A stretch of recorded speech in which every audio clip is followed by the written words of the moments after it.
Episode 139, Highly Unusual, The 3 Trials of A.J. Armstrong. War Baby here with another episode of Murderous Minors.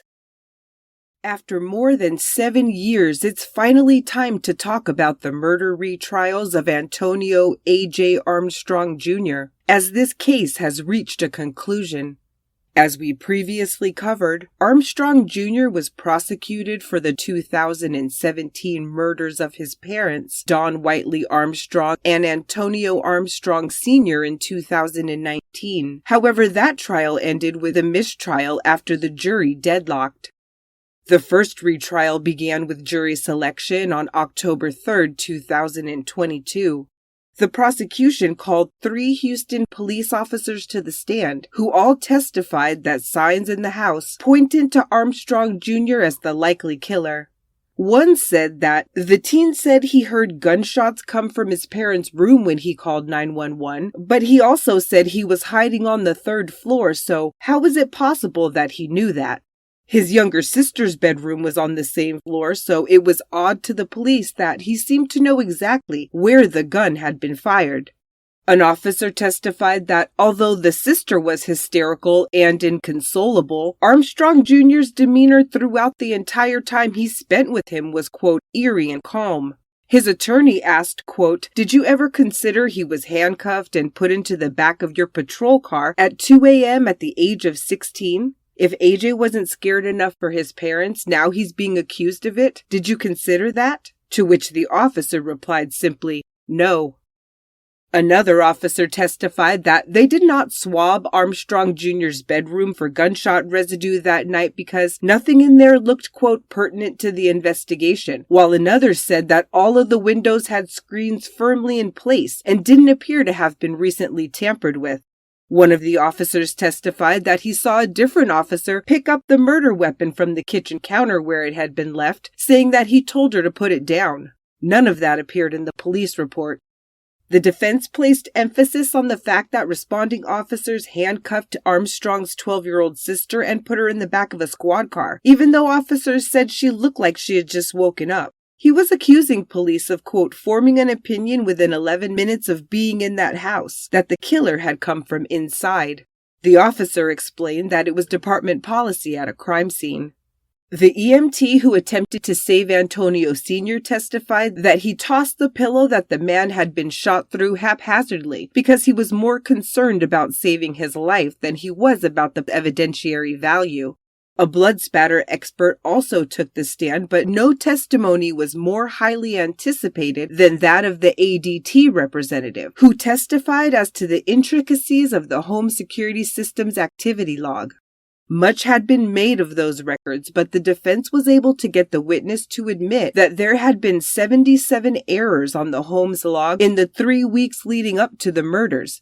Defense attorney Rick DeToto told reporters that the day of the alarm records testimony was his, quote, favorite day of trial. The state is stuck on alarm records. They say the house is closed. The alarm records are 100% accurate, and during cross-examination, we were able to show there were 77 different errors in those alarm records. Those alarm records are useless and they mean nothing. Jurors heard the 16-minute-long whispered 911 call made at 1:40 a.m. on July 29, 2016, during which time Armstrong never told the dispatcher that he saw a masked intruder in the house, which he would later claim. They did, however, hear him whisper, quote, "It's all my fault," toward the end of the call, and they also heard him tell the dispatcher that he was experiencing ringing in his ears, saying, quote, "I hear a loud, high-pitched noise," a clear indication, the prosecution said, that Armstrong Jr. had recently fired a gun. The state laid out text messages again and presented an activity log for Armstrong Jr.'s cell phone that showed continuous usage all day until 1:02 a.m., roughly 40 minutes before he called for help. Meaning they were trying to say that the only time that day that he wasn't Googling, texting, posting, playing a game, or whatever was in the 38 minutes before he called 911 and said he heard gunshots in his parents' room. The phone continued to be handled during that time, as the screen did activate and light up several times. However, the phone itself remained locked for that entire 38 minutes. The defense said that text messages show that the teen hadn't been angry or upset on the day of the murders, while the prosecution used those records and data derived from an expert that showed that Armstrong Jr. had been texting himself, pretending to be texting another boy from school, and then sending screenshots to his girlfriend. Proof, the state said, that he was lying and deceitful in the hours leading up to his parents' murders. And although the defense has made a huge deal of AJ's older half-brother's mental health records, the attorneys did not offer any tangible proof or viable evidence that the brother was involved in the murders, much less responsible for them. Prosecutors stated that there exists, quote, a stigma with mental illness. A lot of people view people with mental illness as scary instead of showing compassion. Mental illness doesn't equal murderer. They pointed out that some of the medical documents clearly state these mental health issues arose, quote, since parents were murdered, because the defense were trying to say they existed before, with their experts testifying that, quote, it would be very unlikely the murders would have provoked this illness. It doesn't happen that way. His ex-girlfriend, who had been with him for about a year leading up to the murders, testified that his mental state began to quickly unravel after they died, saying that he just wanted to know what really happened. She said she had been asleep that night and that he and his cousin had been playing video games in the living room of her apartment when he came in and woke her, saying they were shooting at his parents' house. The defense said that he could have traveled the 2 minutes by foot distance to his parents' house easily, without his sleeping girlfriend's knowledge. During their closing statement, prosecutors characterized this case as, quote, a parent's worst nightmare, to come to the realization that the person you brought into this world would end your life. Also stating that, quote, if officers arrive at that scene with the doors locked, the garage down, the windows closed, the murder weapon still in the home, and they don't assume it's this defendant, they should have their badges taken away. He reminded the jury that the teen admitted to police to test firing Antonio Sr.'s gun, the murder weapon, through a comforter and pillow he stashed in his bedroom closet. Then, about the fire he admitted to trying to start a few days before the murders on the second-floor hallway landing just out his parents' and younger sister's bedroom. The prosecutor even showed them the singed portion of carpet that contained traces of alcohol and gasoline, also later found in his bedroom, saying that, quote, he was engaging in serious, disturbing, disruptive behavior, and he did it with a smile on his face.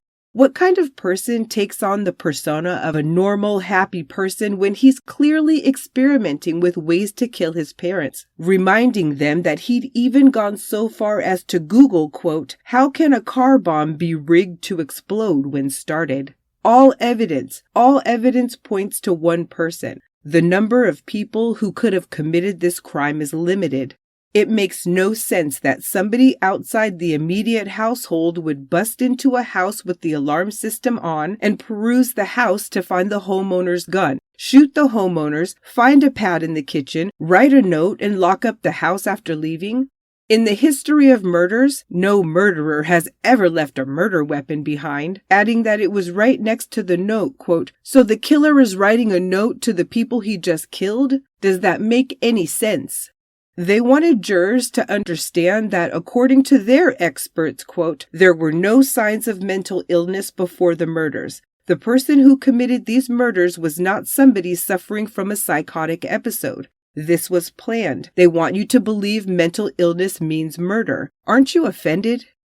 The prosecutor reminded them that, quote, the only time he was not on his phone was in the 38-minute window when his parents were getting murdered, and made sure they understood that the first person Armstrong Jr. called after 911 was his brother, who then woke his sleeping girlfriend and arrived at the scene within minutes of police. Specifically, the state maintained that Armstrong Jr. stopped using his phone at 1:02 a.m., plugged it in at 1:04 a.m., then unplugged it at 1:08 a.m., 1 minute before the second-floor motion sensor detector activated.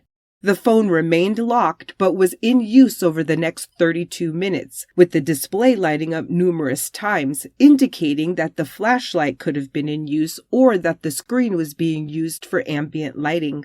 Although it had been pointed out that a pistol as small as the .22 caliber used in these murders wouldn't produce a testable amount of gunshot residue, the defense questioned the lack of physical evidence, asking, quote, "Where's the gunshot residue? Where's the DNA? Where's the blood spatter? Where's the clothes, bloody clothes? Where are the wet towels, the wet sinks, the wet showers? Anything that would show that somebody cleaned themselves off or tried to hide evidence. It's not there. Where in the world did this evidence go? Is Armstrong Jr., at the age of 16, some professionally trained assassin who somehow knows how to put all of this together to get away scot-free because there's no evidence that points to him? I don't think so. The state ended their closing statement powerfully with text from a message Dawn had sent her son a few days before she was murdered that read, quote, "I know you left. The alarm doesn't lie. You lied. I can show you." Adding, how appropriate that 6 years later, the last words of this trial would come from Dawn Armstrong, the woman who believed in justice and holding her son accountable. There are no words I can say, no phrases I can use that are more powerful, more appropriate, or more damning than that text message. The jury was sequestered for the duration of the deliberations, which lasted a total of 17 hours and 58 minutes, only 1 hour less than the first jury deliberated. They began following the closing statements on Monday, October 24th, and on Wednesday, October 26th, 2022, the judge declared a second mistrial after the jury could not reach a unanimous decision, as required in a capital murder case. Just like in the first trial, jurors sent the judge a note letting her know that they couldn't agree and that no one juror felt that they would likely change their mind. The judge once again read them the Allen charge, letting them know that if a mistrial was declared and a different jury were presented with the same evidence, they would have just as hard a time and encouraged them to keep deliberating due to the amount of time they'd already put into the process. About 2 hours later, the jury alerted the judge that they wouldn't be able to reach a consensus. In the end, it all came down to reasonable doubt sown by the defense, with one anonymous juror telling reporters after that, quote, "He's guilty. He's absolutely guilty." Everyone kind of had their mind made up, but it was very frustrating to hear everyone say, and I mean everyone say, quote, "We know he's not innocent, but we still have doubt." Harris County District Attorney Kim Ogg released a statement saying, quote, "We followed the evidence and stood up for Antonio Armstrong Sr. and Dawn Armstrong, who were murdered in their bed. We appreciate the time, effort, and diligence of jurors as they were presented all the evidence in this brutal attack." Antonio Armstrong Jr. and several members of his family appeared on ABC's 2020 in early January 2023, and he remained free on bond as he prepared for his third capital murder trial. Throughout May 2023, 12 jurors and 4 alternates were selected from a pool of 48 candidates. They consisted of more than one United States Marine, a grandmother, former and current mental health professionals, and spanned the racial and age spectrums fairly well. Before opening statements could begin, the trial was postponed until a hearing could be held on the following Monday to address a motion to suppress evidence. When June 12th came around, the trial start date was reset to July 31st, and the reason being thrown around in the media was shocking. A gag order was in place, so neither attorneys could tell reporters what was causing the delay. We all assumed that this issue would turn out to be new evidence pertaining to Armstrong's older brother. However, it was in regards to recently discovered trace DNA found on the shirt the teen was wearing when he was arrested on the night of his parents' murders. Previously undetected flecks of blood were allegedly found underneath the visitor sticker placed on Armstrong Jr.'s t-shirt. Legal analyst Lisa Andrews said on Houston KRPC2's show The Bench that finding new DNA on evidence police have had in their custody for 7 years was, quote, highly unusual. Judge Kelly Johnson sealed 19 documents from the public and banned cameras, cell phones, and laptops from the trial, in stark contrast to the minute-by-minute video coverage of the first two trials. In regards to those thousands of text messages trotted out before the last two juries, this time only messages from April 1st to July 29th, 2016 were admissible. Trial began on July 31st, 2023 as scheduled and lasted 11 days in total. Blood spatter and crime scene reconstruction expert Celestina Rossi testified that on June 2, 2023, she visited Houston Police Department's property room to retrieve some evidence, specifically the pillows the Armstrongs were laying on when they were shot. When she noticed Armstrong Jr.'s clothes from that night, she said that she took them out because she, quote, wanted to take a look and, quote, immediately saw what appeared to be an almost reddish-brown stain touching the bottom of the police sticker. She explained that the edge of the sticker was peeling, revealing the small speck beneath, and that she removed the sticker further and uncovered another speck in the middle. It was, quote, a pristine sticker where we see no other evidence, going on to say that, quote, if it was cross-contamination, there would be more fibers or blood flakes. The Houston Forensic Science Center, who processed all of the evidence the first time around too, determined that it is, quote, very likely that it is the defendant's father's blood. No first responding officers testified in any of the three trials to seeing blood on the teen, and no blood or gunshot residue was originally found on Armstrong Jr.'s clothes or body. Rossi testified that the shooter would have been positioned roughly 2.5 to 3 feet from Don Armstrong when the couple was shot, and that according to her calculations, the shooter would not have had any blood spatter on them. She posits that what was found under the sticker could have been exhaled by Antonio Sr. as he tried to survive, admitting as well, though, that this was purely speculation. The defense refuted her assumptions entirely, telling the jury instead that the blood likely came from cross-contamination and showing them dried flakes of blood that had fallen to the bottom of a tote that evidence was being kept in. Here's what the prosecution said during closing about the newfound blood evidence and about gunshot residue. A lot was made about gunshot residue in this case, and a common misconception is that whenever somebody fires a gun, there's going to be gunshot residue on their hands. First of all, we know that .22s do not commonly produce gunshot residue, and we also know it's because they don't have one of the elements. It's antimony. And the manufacturer of that ammunition is not going to tell us. It's protected by proprietary means. So they're not going to disclose to us what the ingredients are that is in the bullet itself.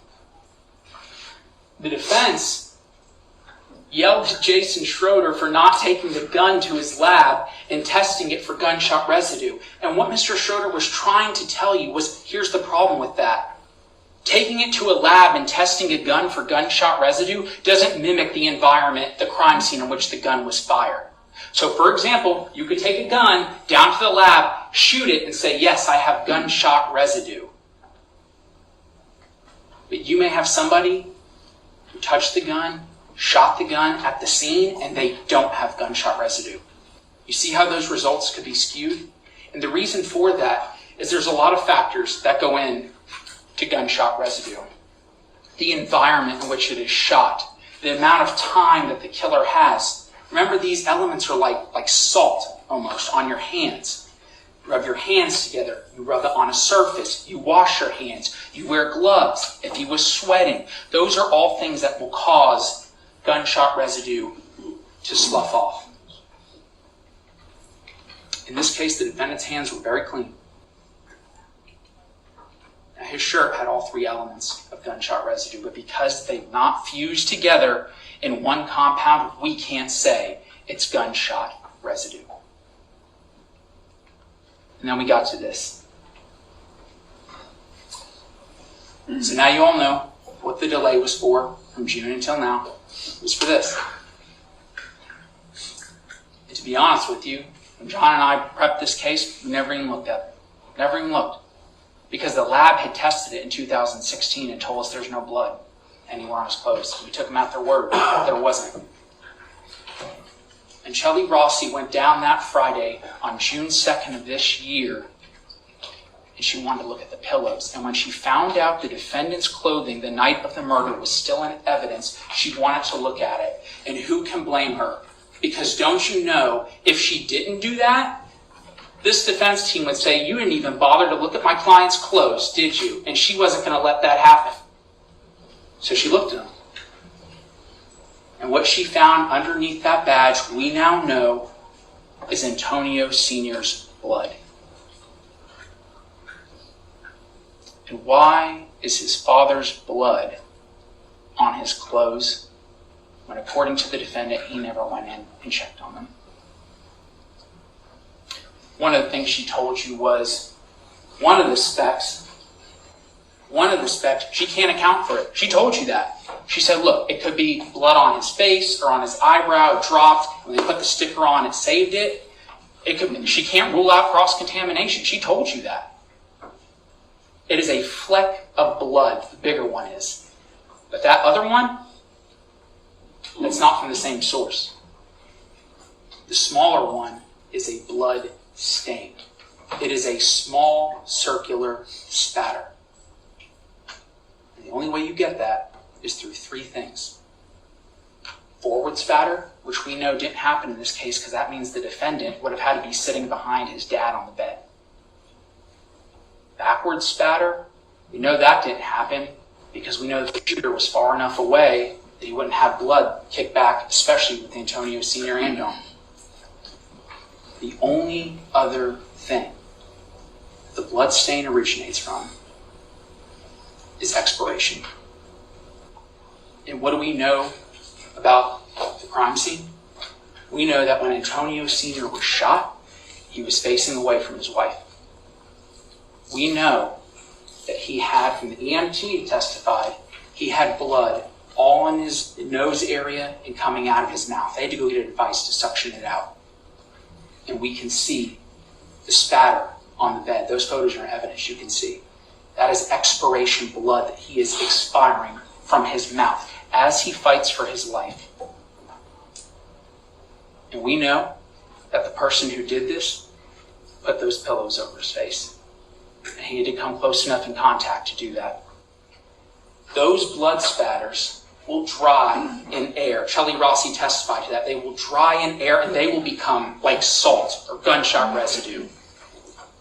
The defendant didn't have that sticker placed on him until 5 hours later. And during that time, who knows if more spatters fell off. But what we do know is when that sticker was placed on his chest, it preserved it. It time-stamped it. And there it stayed for 7 years until she went and looked at it. The prosecution showed the jury security camera footage of the t-shirt being discovered and examined, and also constructed replicas of both the second to third floor staircase of the Armstrongs' condo and of the couple's king-size bed, complete with mannequin replicas of their sleeping forms. The stairs were there to prove that Armstrong Jr. couldn't have stood on them and seen a masked intruder on the first floor, as he claimed to police when he was questioned, having told them that, quote, "I kind of looked, you can peek, and I saw someone." The defense spent several days questioning Dr. Mark Muller and Dr. Ian Lamoureux about Josh Armstrong's mental state both before and after the murders, as they continued to attempt to present him as a viable alternative suspect. His ex-girlfriend had already testified for the state again, saying about his paranoia this time that, quote, "I want to be very, very clear about this. Josh was never like this before. This completely ruined his life." The Armstrongs' daughter, who was 12 when they were killed, testified for the third time about her recollections of that day, and Antonio Sr.'s mother testified again as well, admitting that Armstrong Jr., quote, "wasn't perfect. He was a 16-year-old boy. He did what boys do, what kids do. Did he lie? Yes, he did, but he was very respectful to his parents. We had a loving family. He would have never killed his parents."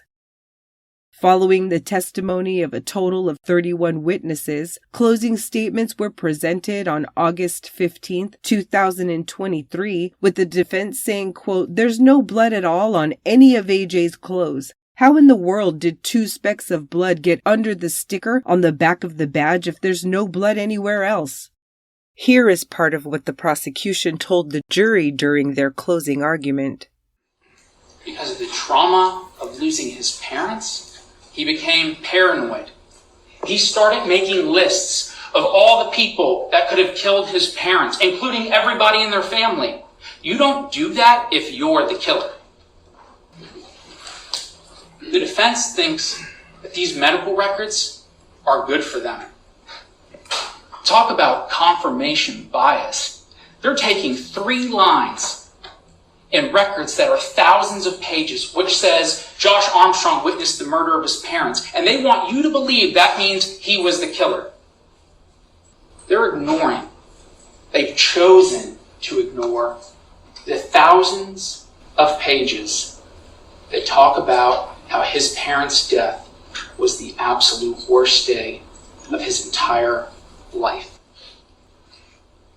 Josh has shown way more emotion in the wake of his parents' death than this defendant is even capable of showing. And as righteous as it is to stand before you today and tell you that the defendant in this case is 100% guilty of killing his parents, it is just as righteous to ask you something that most prosecutors will never get to ask in their entire career. I'm asking you to find somebody innocent in this case, but not the defendant. Josh Armstrong was wrongfully accused in this courtroom for a crime he did not commit, but not by us, by them. The judge told you at the very beginning the defense doesn't have to put on a case. It's their choice. They chose to put on a case, and their case is that Josh Armstrong did this. Are they so desperate that they would sacrifice one brother for the other? I'm going to let John talk about the crime scene, but there is something I want to mention to you regarding Josh. The defendant called 911 in this case at 1:40 in the morning. First responders were on the doorsteps of that house at 1:46. 6 minutes.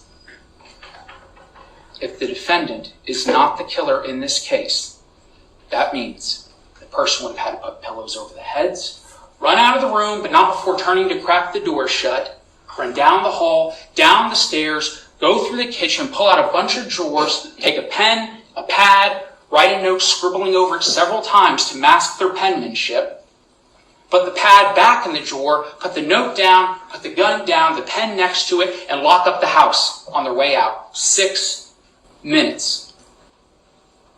And they're trying to tell you with a straight face that a psychotic person did it in 6 minutes.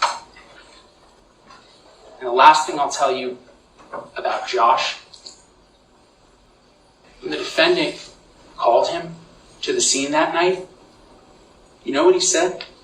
Josh told him, "Your story makes no sense," which is the same thing the Houston Police Department has been telling him ever since. Sound like a psychotic person to you? The jury began their deliberations, taking roughly 10 hours to unanimously find Antonio Armstrong Jr. guilty of murdering Dawn and Antonio Sr. The now 23-year-old husband and father of one was then sentenced to 40 years to life, the automatic sentence for a juvenile convicted of capital murder in the state of Texas. Antonio Armstrong Jr. walked into this courthouse this morning as a defendant, and now he is a convicted capital murderer. This has taken a long time, and I think there has been a false narrative out in our community through an effort to shape a narrative that just wasn't true. This jury got all of the evidence, and they, I believe, are confident, as we have always been. The question has been, because Kim had asked Ryan and I, should you try him again? And our answer was yes, because we believed he killed his parents, and he killed 2 people. So what better reason to try him again? And the fact that he was youthful makes him even that more dangerous. After spending the last 7 years wearing a GPS ankle monitor, Armstrong Jr. was taken into custody immediately, with reports indicating that he'll be taken to the Bird Unit in Huntsville, Texas, to be processed into state custody, which is a unit that houses those with no chance of parole. No word yet on whether he'll remain there or be transferred. Cameras captured distraught family members, including Armstrong Jr.'s high school girlfriend turned wife, openly sobbing as she left the courtroom. Antonio Sr.'s brother, Harvey Armstrong, also an NFL veteran, has been speaking out on behalf of his nephew and said following the verdict that he knows his nephew and knows that, quote, in his heart he could not kill his father and mother. Here's the defense team following the verdict.